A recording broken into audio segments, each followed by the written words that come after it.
नमस्ते मेरे प्यारे बच्चों। हम लोग आज लाभदायक एवं हानिकारक पौधे तथा जंतु के प्रश्न उत्तर करने वाले हैं। तो मेरे सारे बच्चे तैयार रहिएगा अपने नोटबुक के साथ। जिन बच्चों ने प्रश्न उत्तर पूरे कर चुके हैं वे लोग जो है इसको रिवीजन के तौर पे कीजिएगा, जो जो हम प्रश्न उत्तर आपको बता रहे हैं। और जिन्होंने नहीं लिखा है या कोई प्रश्न उत्तर आपका छूट चुका है वो आप पूरा कर सकते हो। तो बच्चों, हम लोग हमारे प्रश्न उत्तर शुरू करने से पहले एक महान विचार के साथ अपनी कक्षा शुरू करते हैं। तो मेरे सारे बच्चे ध्यान से देखिए। ओके, ये हम सबको पता है ये कौन है। बताइए कौन है? डॉक्टर एपीजे अब्दुल कलाम जी। वे भारत के पूर्व राष्ट्रपति, जाने माने वैज्ञानिक, इंजीनियर के रूप में विख्यात थे। और इनकी जो जीवन का सीख है वो हमें बहुत शिक्षाएं देती है। उन्होंने हमें क्या सिखाया? उन्होंने ये सिखाया कि जीवन में चाहे जैसे भी परिस्थिति क्यों ना हो, पर जब तक अपने सपनों को पूरा करने की हम ठान लेते हैं तो उन्हें पूरा करके ही रहते हैं। यानी अगर हम अपने सपनों को पूरा करने की ठान ले तो हमें कब रुकना है? अपने सपनों को पूरा करके।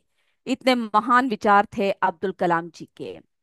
वे क्या कहते थे? डॉक्टर अब्दुल कलाम जी क्या कहते थे कि बच्चों, हमारे जीवन में बदलाव के लिए हमें कदम उठाना पड़ता है। हमें क्या करना पड़ता है? कड़ी मेहनत करनी पड़ती है।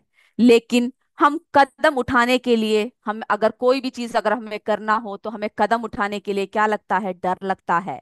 क्यों डर लगता है? क्योंकि हम लोग ये सोचते हैं कि अगर हम लोग कोई कदम उठाएंगे, कोई नई चीज शुरू करेंगे, तो कहीं हम फेल ना हो जाए, है ना? कहीं हम हमारा जो है प्रयास विफल ना हो जाए। तो हमारे फेल होने का सबसे एक अच्छा डेफिनेशन हमारे डॉक्टर एपीजे अब्दुल कलाम जी ने दिया। If you fail, never give up, because fail means first attempt in learning. यानी फेल का क्या मतलब है? सीखने का पहला प्रयास। फेल की ये परिभाषा बहुत ही अच्छी परिभाषा दिया, जिससे कि जिससे जिससे उन्होंने क्या सोचा कि केवल, यानी हमें कदम उठाना चाहिए ताकि हम लोग हमारे सपनों को पूरा कर सके। वे कहते थे अपने आप को भविष्य, यानी हम लोग इतना अपने आप को सुदृढ़ बनाओ कि हम लोग क्या नहीं कर सकते? हमारा भविष्य नहीं बदल सकते, लेकिन अपनी आदतें बदल सकते हैं। अगर हम लोग हमारी आदतें बदल देंगे तो क्या होगा? हमारा भविष्य भी अपने आप बदल जाएगा। तो इतने ऊंचे विचारों के साथ आज हम लोग हमारी कक्षा शुरू करते हैं। और हम भी क्या करेंगे? हर यानी हर कदम उठाएंगे। हम लोग ये नहीं देखेंगे कि वो कदम में हम लोग हार रहे हैं, जीत रहे हैं, क्योंकि हारने का मतलब क्या है? सीखने का पहला प्रयास। तो इसी के साथ बच्चों, आज हम हमारी कक्षा शुरू करते हैं। और मेरे बच्चे तैयार हो जाइए अभ्यास प्रश्न के लिए। सभी अपने नोटबुक निकालिए, टेक्स्ट बुक को सामने रखिए और प्रश्न उत्तर शुरू कर दीजिए। तो बच्चों, लाभदायक एवं हानिकारक पौधे तथा जंतु, इसके प्रश्न उत्तर हम लोग कर रहे हैं। ओके, इसमें जो सही गलत है और जो रिक्त स्थानों की पूर्ति है वो सभी आपको स्वयं करने हैं। अभी हम लोग जो है प्रश्न उत्तर कर रहे हैं। तो जो हमारा चौथा प्रश्न है, हल्दी का प्रयोग खाने में करते हैं, इसका उपयोग और कहाँ किया जाता है? सारे ये प्रश्न जल्दी से लिख लीजिए। और आप लोगों को पता होगा कहाँ कहाँ पर हम लोग जो है इसका उपयोग करते हैं। जिनको पता है वो बता सकते हैं मुझे।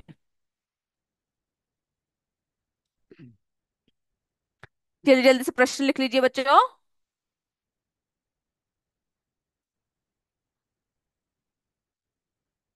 हल्दी का उपयोग कहाँ पे करते हैं? उत्तर लिखिए। अगर कोई प्रश्न छूट जाता है लिखते समय तो आप मुझे बोल सकते हो, मैं आपको दोबारा दिखाऊंगी। ओके। हल्दी का प्रयोग हल्दी का प्रयोग खाने के साथ अनेक चीजों में किया जाता है। जल्दी लिखिए। हमें पता है हल्दी हमारे लिए बहुत ही औषधीय गुण वाला है, बहुत ही हमारी मदद करता है, हर चीज में हम लोग उपयोग करते हैं। तो इसको आप जल्दी से लिख लीजिए। हल्दी का प्रयोग,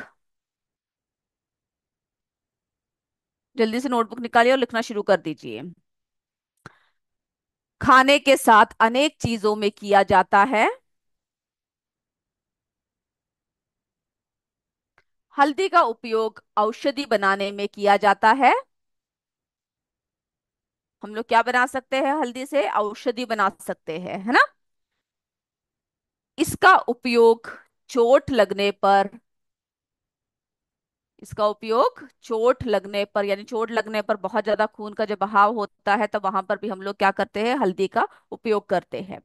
इसका उपयोग चोट लगने पर और सौंदर्य प्रसाधनों आदि के निर्माण के लिए किया जाता है ना। चोट लगने पर किया जाता है, सौंदर्य को बढ़ाने के लिए किया जाता है।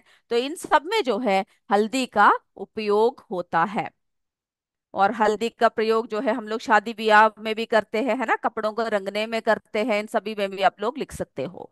ओके, जो जो उपयोग आपको पता है वो आप अपनी तरफ से लिख सकते हो। तो हल्दी का उपयोग इन सब चीजों के लिए हम लोग करते हैं।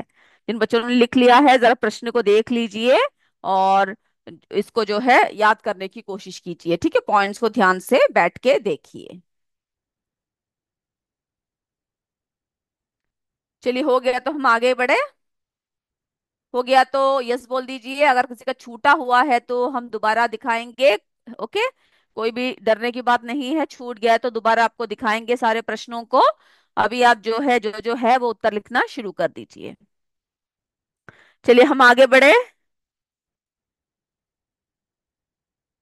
आगे बढ़े तो यस बोलिए, नहीं हुआ तो नो बोलिए, मुझे उत्तर की प्रतीक्षा है।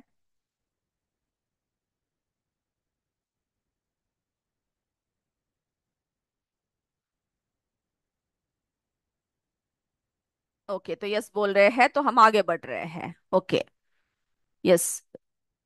UPS Babatpur, yes. और बाकी स्कूलों का नहीं हुआ। चलिए, तो हम लोग जो है आगे बढ़ रहे हैं, नहीं हुआ तो आप बोलिएगा, हम दोबारा दिखाएंगे। ओके।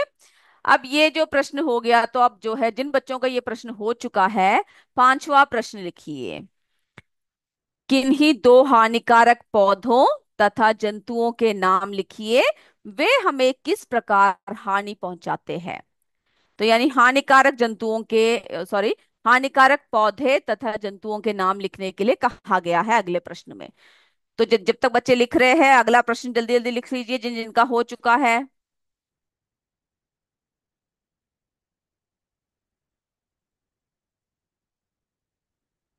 ओके, तो हम अपने अगले प्रश्न की तरफ बढ़ रहे हैं।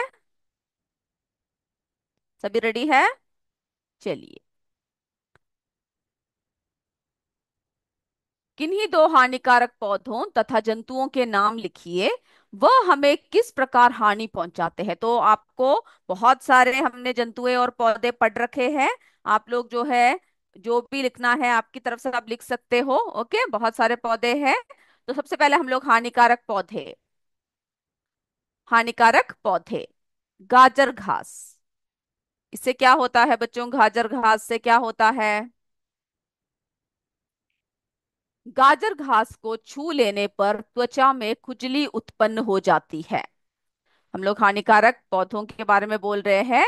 तो हमसे प्रश्न पूछा गया है दो हानिकारक पौधों के बारे में लिखने के लिए। तो मेरे बच्चों को जो भी हानिकारक पौधे पता है, आपकी मर्जी है, आप कोई भी तो उसमें से क्या कर सकते हो, लिख सकते हो। ओके। तो गाजर घास को छू लेने पर त्वचा में खुजली उत्पन्न हो जाती है। अगला देखिए, मदार। अगला हमारा मदार, या जिसको हम लोग आक कहते हैं। इसका दूध कैसा होता है, मदार का जहरीला होता है।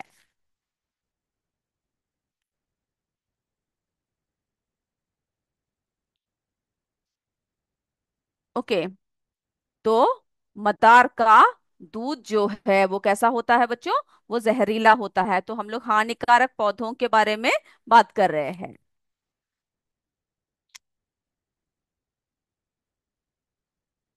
मदार, या जिसे आक कहते हैं, उसका जो दूध होता है वो जहरीला होता है।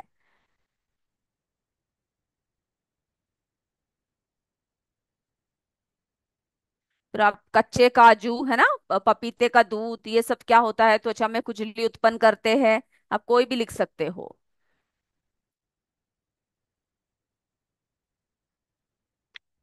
तो जैसे कुछ पौधे होते हैं जो हमें मादक पदार्थ प्रदान करता है, वो हमारे लिए नुकसान होता है ना।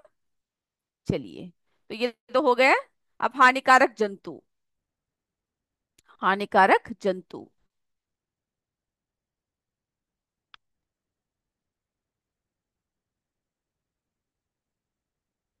हानिकारक जंतु। ओके मैम, रिवीजन स्टार्ट कीजिए। रिवीजन हम लोग स्टार्ट करेंगे, लेकिन जो है आपसे अगर पूछा जाए कि प्रश्नोत्तर किया, तो अब बोलते हो कि कई स्कूलों को फिर प्रश्नोत्तर भी चाहिए होता है ना। तो हम लोगों को जो समय के हिसाब से हम लोग रिवीजन भी करेंगे। ओके। आप लोग एग्जाम कब से हो रहे हैं? चलिए। मदार यानी आग का दूध जो होता है वो जहरीला होता है। अब हानिकारक जंतु। हमारे जो है हानिकारक जंतु। चलिए, आप हानिकारक जंतुओं में बहुत सारे जंतुओं का नाम लिख सकते हो, तो इसमें देखिए, मधुमक्खी तथा बिच्छू। मधुमक्खी और बिच्छू के डंक का अनुभव बहुत कटु होता है।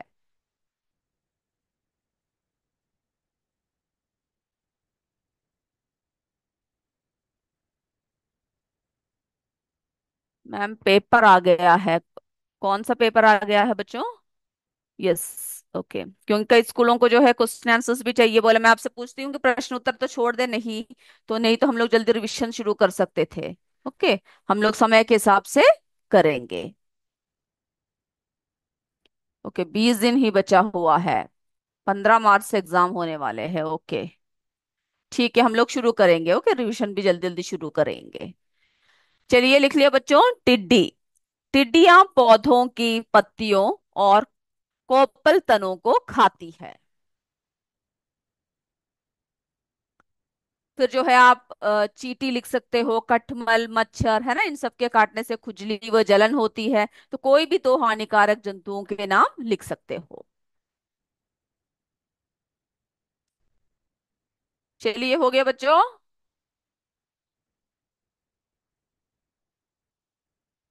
ओके। अब ये प्रश्न हो चुका है, तो अब जल्दी से अगला प्रश्न लिख लीजिए। अगला प्रश्न लिखिए बच्चों, ये हो गया सभी का। अब हमारा छठवां प्रश्न लिखना शुरू कर दीजिए, जिन बच्चों का हो चुका है। नीम अत्यधिक लाभदायक वृक्ष है, उसके विभिन्न भागों का क्या उपयोग है, लिखिए। हमारा हमारा अगला प्रश्न है। नीम अत्यधिक लाभदायक वृक्ष है, उसके विभिन्न भागों को के क्या उपयोग है, लिखिए। चलिए, हम प्रश्न की तरफ बढ़े। ओके। किसी का कोई प्रश्न छूट गया तो आप बता सकते हो। ओके।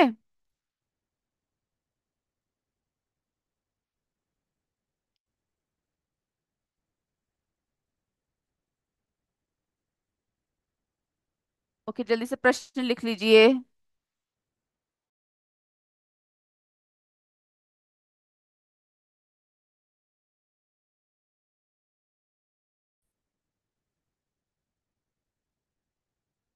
हो गया बच्चों।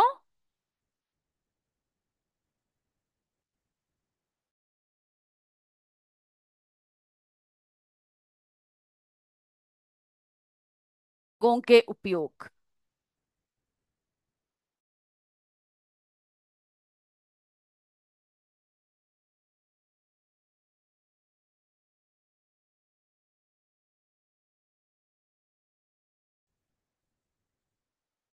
नीम के विभिन्न भागों, चलिए ये प्रश्न हो चुका है ना सभी का। ओके। नीम के विभिन्न भागों का उपयोग। नीम की छाल का प्रयोग चर्म रोगों और घावों के निवारण में सहायक है। यानी उसकी छाल जो है वो हमारे जो त्वचा के जो रोग होते हैं, जो स्किन के जो रोग होते हैं उसमें और घावों में भी हम लोग क्या कर सकते हैं, कर सकते हैं, निवारण में सहायक होता है।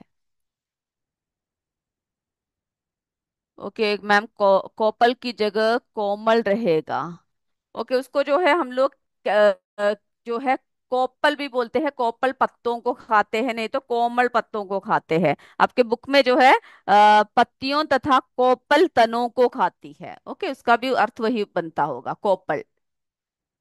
कोमल भी लिख सकते हो आप। चलिए, ये हो गया, पहला हो गया। अब दूसरा है। नीम की दातुन करने से दांत और मसूड़े स्वस्थ रहते हैं। तो यानी हम नीम के जो है विभिन्न भागों के उपयोग के बारे में हम लोग पढ़ रहे हैं। नीम के विभिन्न भागों के उपयोग के बारे में हम लोग पढ़ रहे हैं। आपको जो जो उपयोग पता है वो आप लिख सकते हो, ओके, क्योंकि बहुत ही उपयोगी होता है नीम के जो पेड़ होता है। हर भाग को हम लोग इस्तेमाल करते हैं। चलिए और बताइए मुझे, और क्या क्या किस किस में इस्तेमाल करते हैं हम। यहाँ तक हो गया सभी का। और जिन बच्चों का पूरा ये सारे हो चुके हैं वे रिवीजन के तौर पे अभी से जो है प्रश्न उत्तरों को मेरे साथ साथ पढ़ना शुरू कर दीजिए। हमारा तीसरा पॉइंट देखिए। नीम की पत्तियां चबाने से रक्त साफ होता है। या नीम की पत्तियां हमें पता है बहुत कड़वी होती है ना। हम लोग चबाने के बारे में नहीं सोच सकते, लेकिन उसको जो है चबाने से हमारा रक्त क्या होता है, साफ होता है। तो नीम की पत्तियां चबाने से रक्त साफ होता है। फिर जो निम्बोली होती है, निम्बोली यानी जो नीम के जो छोटे छोटे फल होते हैं ना, हरे हरे छोटे छोटे फल जो होते हैं, तो निम्बोली से निकाले गए तेल का प्रयोग शरीर के लिए अच्छा रहता है। ओके। तो ये सारे जो है हमारे किसके लाभ, यानी किसके इस्तेमाल करते हैं हम लोग, नीम जो है लाभदायक वृक्ष है। और इन सब के जो विभिन्न भागों के जो उपयोग है उसके बारे में हम लोग क्या कर रहे हैं, हम लोग पढ़ रहे हैं अभी।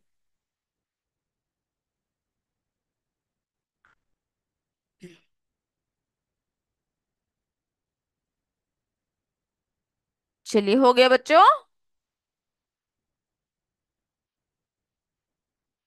जिनका हो चुका है वो सातवें प्रश्न लिखना शुरू कर दीजिए, ओके। जिनका नहीं हुआ वे जल्दी से लिख लीजिए। जिनका हो चुका है सातवां प्रश्न, रेशम के कीड़े से रेशम कैसे प्राप्त किया जाता है, उसको लिखना शुरू कर दीजिए।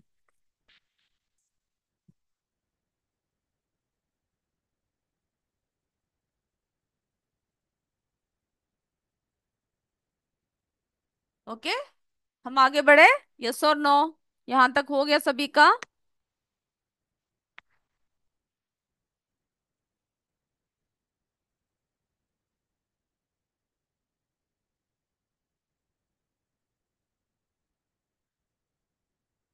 ओके।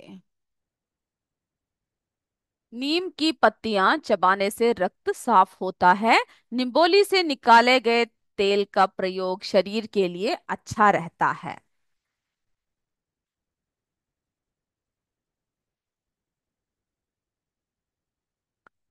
चलिए बच्चों अगला प्रश्न लिख लीजिए जल्दी से। यस, हो चुका है बोल रहे हैं, कॉम्पोजिट विद्यालय सब हो चुका है। चलिए, रेशम के कीड़े से रेशम कैसे प्राप्त किया जाता है, प्रश्न जल्दी से लिख लीजिए।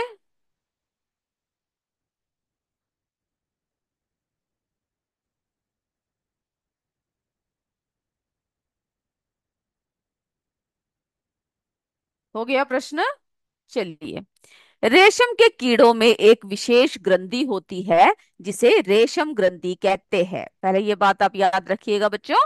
ओके, सेकंड क्वेश्चन प्लीज बोल रहे हैं। पहले ये प्रश्न लिखने के बाद हम आपको दूसरा प्रश्न दिखाएंगे, ओके।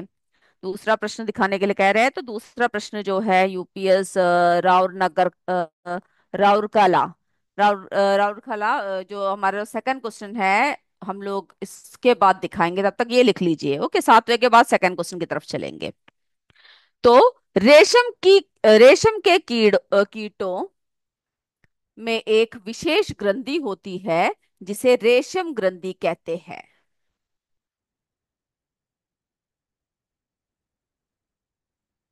हो गया।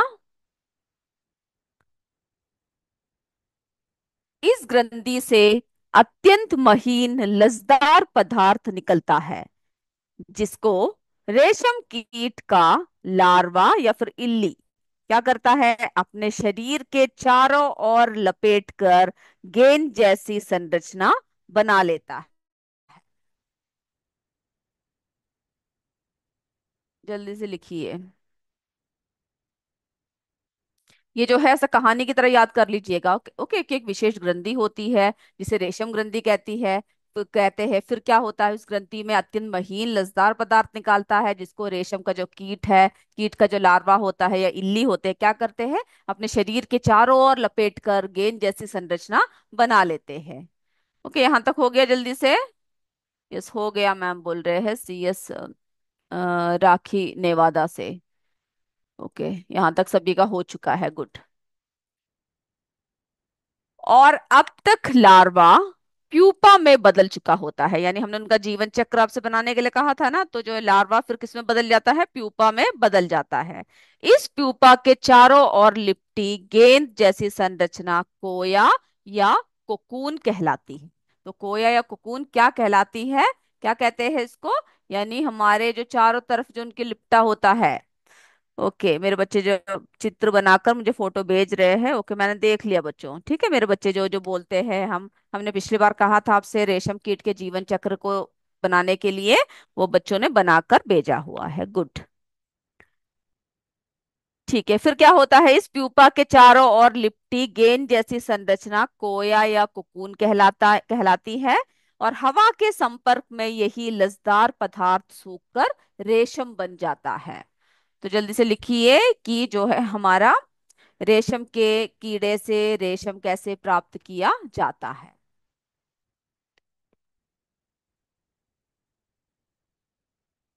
क्योंकि हमारे CS बिसामपुर से बच्चे ने डायग्राम भेजा हुआ है, नाम नहीं लिखा हुआ है।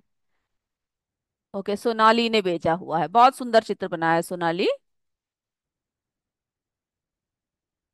चलिए मेरे बच्चों का ये हो गया, तो अगले प्रश्न की तरफ बढ़ते हैं। अगला प्रश्न लिखना शुरू कर दीजिए। ये शब्द जो है आप स्वयं लिख सकते हो, बहुत ही आसान है। किन्हीं पांच, यहाँ तक हो गया सभी का। तो अगला प्रश्न लिखना शुरू कर दीजिए। किन्हीं पांच लाभदायक पौधों तथा जंतुओं के नाम लिखिए तथा बताइए कि वे हमारे लिए किस प्रकार उपयोगी है। ये सब तो आप स्वयं है ना लिख सकते हो, कौन कौन से उपयोगी पौधे हैं, है ना। चलिए, तो अगला प्रश्न ये हो चुका है, किसी का छूट गया तो बोल दीजिएगा। चलिए, हमसे दूसरा प्रश्न पूछा गया था दिखाने के लिए, पहले हम दूसरा प्रश्न जरा दिखा देते हैं, उसके बाद आगे बढ़ेंगे। यस, यस हो चुका है, हमारा शहंशाहपुर बोल रहे हैं। चलिए, हमारा जो दूसरा प्रश्न है वो हमसे पूछा गया था दिखाने के लिए। दूसरा प्रश्न यानी आपको पांचवा प्रश्न चाहिए है ना, चौथा प्रश्न है पहला प्रश्न, पांचवा जो है हमारा दूसरा प्रश्न है। किन्हीं दो हानिकारक पौधों तथा जंतुओं के नाम लिखिए, वो हमें किस प्रकार हानि पहुंचाते हैं। तो बच्चों इसमें जो है हानिकारक पौधे कोई भी दो आप लिख सकते हो। तो इसमें मैंने गाजर घास, यानी गाजर घास को छू लेने पर त्वचा में खुजली उत्पन्न हो जाती है। फिर मदार या आग जिसे कहते हैं, दूध का कैसा होता है, जहरीला होता है। ओके, फिर हानिकारक जंतु, तो इसमें से आप कोई भी हानिकारक पौधे लिख सकते हो। ओके, कोई भी हानिकारक पौधे जो है आप लिख सकते हो। अब जो है हानिकारक जंतु कोई भी दो लिख सकते हो। मधुमक्खी तथा बिच्छू लिखा हुआ है, फिर जो है टिड्डी। ये टिड्डियां पौधों की पत्तियों और कोपल तनों को खाती है, कोपल भी बोलते हैं, और कोमल तनों को भी आप लिख सकते हो। ओके, कोपल तनों को खाती है। चलिए, ये हो गया प्रश्न जिन्होंने पूछा था मुझसे, दूसरा प्रश्न दिखाने के लिए कहा था। यस हो गया है बोल रहे हैं। ओके, तो हम आगे बढ़ते हैं। ओके, मेरे बच्चे पूरे लिखे हुए मुझे आंसर्स भेज रहे हैं, बहुत अच्छी बात है, आप सबका इतनी जल्दी जल्दी हो चुका है सारी आंसर्स। चलिए, किन्हीं पांच लाभदायक पौधों पौधों के नाम लिखिए। ओके, किन्हीं जो है पांच लाभदायक, जो प्रश्न जो है थोड़ा सा गलत हो रखा है, आप बुक से प्रश्न लिखिए। किन्हीं पांच लाभदायक पौधों के नाम लिखिए तथा बताइए कि वे हमारे लिए किस प्रकार उपयोगी है। तो लाभदायक पौधे बहुत सारे हैं, आपसे कितने पूछे हैं, पांच पूछे हुए हैं। तो आप कोई भी पांच जो है आप क्या कर सकते हो, लिख सकते हो। कपास, जूट, नारियल के पौधे से रेशे प्राप्त होते हैं, जिनसे वस्त्र तथा अन्य उपयोगी वस्तुएं तैयार की जाती है। हम लोग लाभदायक पौधों के बारे में बता रहे हैं। ओके, फिर जो है शीशम, फिर जो हमारा सागौन की लकड़ी का प्रयोग अलमारी, मेज, पलंग दरवाजे आदि बनाने में किया जा सकता है। तो आप कोई भी क्या कीजिएगा, पांच जो है लाभदायक इसके नाम लिखिएगा। ओके। चलिए, मेरे बच्चों ने यूपीएस जो हमारा मिर्जा मुराद से भेजा हुआ है, कादिर अली ने बहुत सुंदर चित्र बना रखा है जीवन चक्र का, है ना, बहुत अच्छा बना रखा है। चलिए, और भी बच्चे भेज रहे हैं, मैं देखूंगी सभी के चित्र।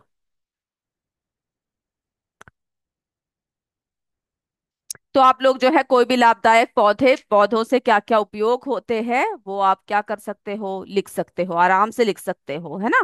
कि भोजन प्रदान करने वाले पौधे होते हैं, रेशे प्रदान करने वाले होते हैं, औषधि प्रदान करने वाले होते हैं। तो आप कोई भी उसमें से लिख सकते हो, कोई भी पांच लिखना है। ये आप जो है बुक से भी लिख सकते हो। कपास, जूट, नारियल सभी से रेशे प्राप्त होते हैं, है ना, जिनसे वस्त्र तथा उपयोगी वस्तुएं तैयार करते हैं। फिर हमारे जो शीशम जो सागौन है, उसकी लकड़ी का प्रयोग अलमारी, मेज, पलंग, दरवाजे आदि बनाने में किया जाता है। उसके बाद लाभदायक जंतु, ये तो बहुत ही आसान है ना। गाय, भैंस और बकरी से हमें दूध मिलता है। बैल, घोड़ा, गधा, खच्चर, हाथी, ऊंट का उपयोग सामान की ढुलाई, कृषि का कार्य तथा सवारी करने में किया जाता है। तो आप किसी भी तरह पांच लिख लीजिएगा, और उनके कार्य क्या क्या है वो भी क्या करना है, आपको लिखना है। ये आप कर लोगे ना। चलिए, तो अगला प्रश्न देखते हैं। जंतु हमारे लिए लाभदायक है, इस कथन की पुष्टि कीजिए। यानी जंतुएं हमारे लिए लाभदायक है, तो आपको जो है लिखना है कि कैसे लाभदायक है। नौवा प्रश्न, जंतु हमारे लिए लाभदायक है, इस कथन की पुष्टि कीजिए। तो बताइए आप अपने पॉइंट्स में लिख सकते हो कि किस किस तरह से जो है लाभदायक है जंतु, है ना। ओके, सीएस सराया से हमारे खुशी पटेल ने भेजा हुआ है, लिखकर भेजा है, बहुत ही अच्छे से भेज रखा है। कॉम्पोजिट विद्यालय से नैन्सी ने भेजा हुआ है ना। मेरे सारे बच्चे अच्छे से लिख लिख कर भेज रहे हैं, मुझे चित्र बना के भेज रहे हैं। सीएस खरादना सेवापुरी से हमारी अंशिका, खुशी, चंचल, अनामिका, फिर हमारी वर्तिका, सभी ने जो है भेजा हुआ है, लिखा भी हुआ है, डायग्राम सभी भेज रहे हैं, बहुत खुशी की बात है। ओके। चलिए, अब जो है बच्चों, तो इसको जो है ये आप स्वयं लिख सकते हो ना। पर्यावरण में विभिन्न प्रकार, जैसे आपसे निबंध लिखने को कहते हैं ना, इसी तरह से आप इसको भी लिख सकते हो। पर्यावरण में विभिन्न प्रकार के जंतु पाए जाते हैं। इन जंतुओं से अनेक उपयोगी वस्तुएं प्राप्त होती है ना। ये सब आसान से लिख सकते हो आप। भोजन, वस्त्र, परिवहन, कृषि कार्य, घर की सुरक्षा आदि के लिए जंतुओं को पाला जाता है ना। जैसे कि हमारे जो है मधुमक्खी, भेड़, बकरी, गाय, भैंस, बैल, घोड़ा, हाथी, कुत्ता आदि, इन सबको जो है हम लोग विभिन्न कार्यों के लिए हम लोग क्या करते हैं, पालते हैं। ओके। तो मेरे बच्चे लिख लीजिए, और जो है अपनी तरफ से आप लिखिएगा कि कैसे कैसे हम लोग उपयोग करते हैं। ओके। हमारे कॉम्पोजिट विद्यालय से नैन्सी ने लिख के भेजा हुआ है, चित्र भेजा हुआ है। यूपीएस भोरकला से जो है हमारे रजनी ने भेजा है, चित्र बहुत सुंदर बना रखा है रजनी। सारे बच्चों ने बहुत अच्छे से कार्य सब कर रखा है। इसी तरह पढ़ते रहिएगा, एग्जाम जैसे कि आपने बोला पास आ चुका है, तो आपको क्या करना है, सब अच्छे से पढ़ना भी है और लिखना भी है। ओके। चलिए, और रिवीजन जो है साथ साथ, हमारे साथ साथ आप भी करते रहिएगा। चलिए, तो यहाँ तक हो गया। अब ऐसा कोई प्रश्न है जो आपका छूट गया है? कोई प्रश्न छूट गया है तो आप बताइएगा मुझे।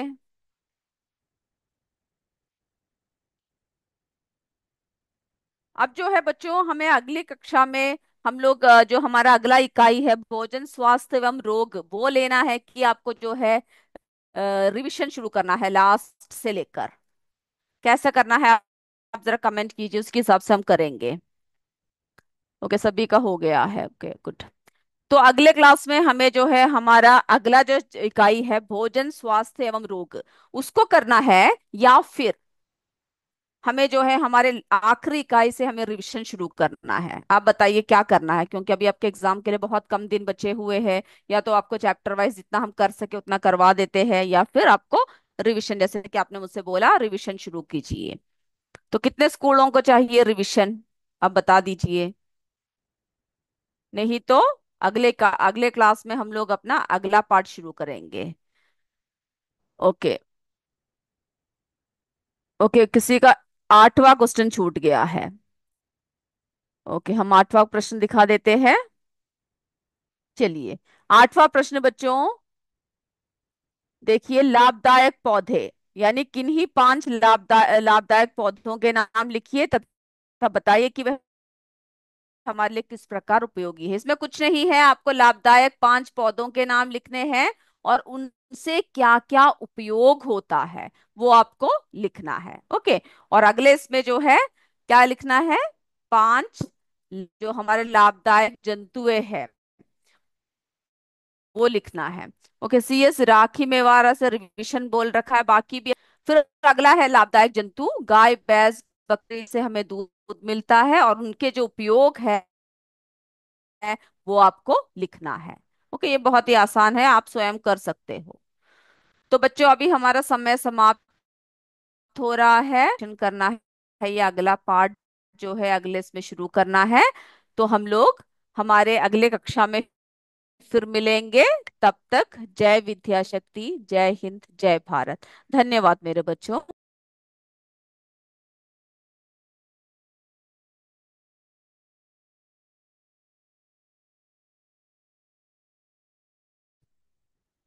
कैसा